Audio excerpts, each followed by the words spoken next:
দীঘা থেকে ফিরে আসার পরের দিনই আমাদের পড়েছিল অন্নপ্রাশন বাড়ির নিমন্ত্রণ। আর এটা ছিল আমার খুবই কাছের একটা কাকিমার ভাইয়ের ছেলের অন্নপ্রাশন। তো আমাদের সাথে যেহেতু খুবই ভালো সম্পর্ক, তাই আমাদের ফুল ফ্যামিলি নিমন্ত্রণ ছিল।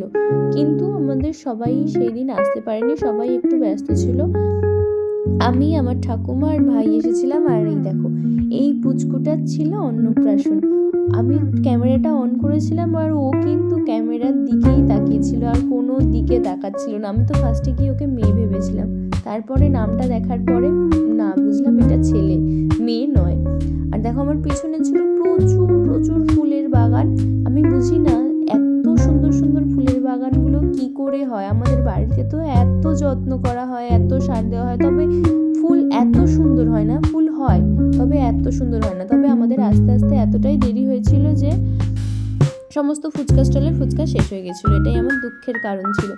আর দ্বিতীয়ত, প্রচুর পরিমাণে ঠান্ডা লেগেছিল। আমাকে যেন সমুদ্র আর নদী, এই দুটো জিনিস আমাকে যেন পুরো টানছিল।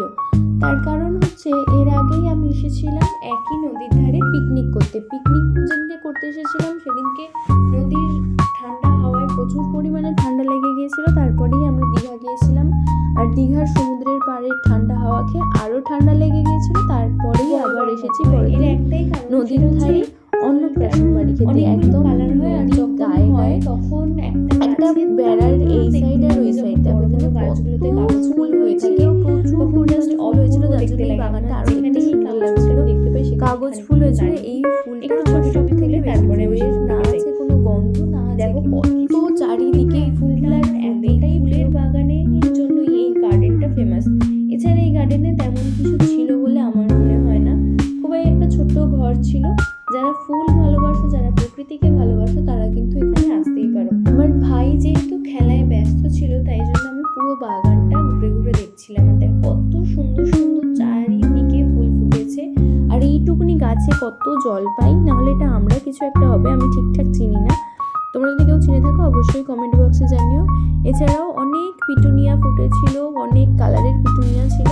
আমাদের বাড়িতেও পিটুনিয়া আছে, বাট এত কালারের ভ্যারাইটি আমাদের নেই।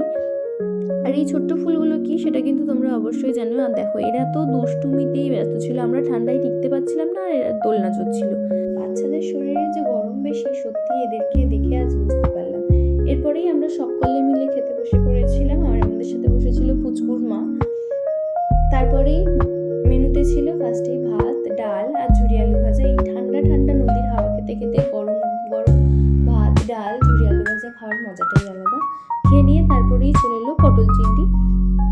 পটল চিংড়ি খেয়ে দিয়ে তারপরেই আমাদের নেক্সট আইটেম ছিল ফিশ। আর এখানে কিন্তু আমাদের সাথে একটা স্ক্যাম হয়েছিল, সেই স্ক্যামটা আমি তোমাদের সাথে লাস্টে শেয়ার করছি।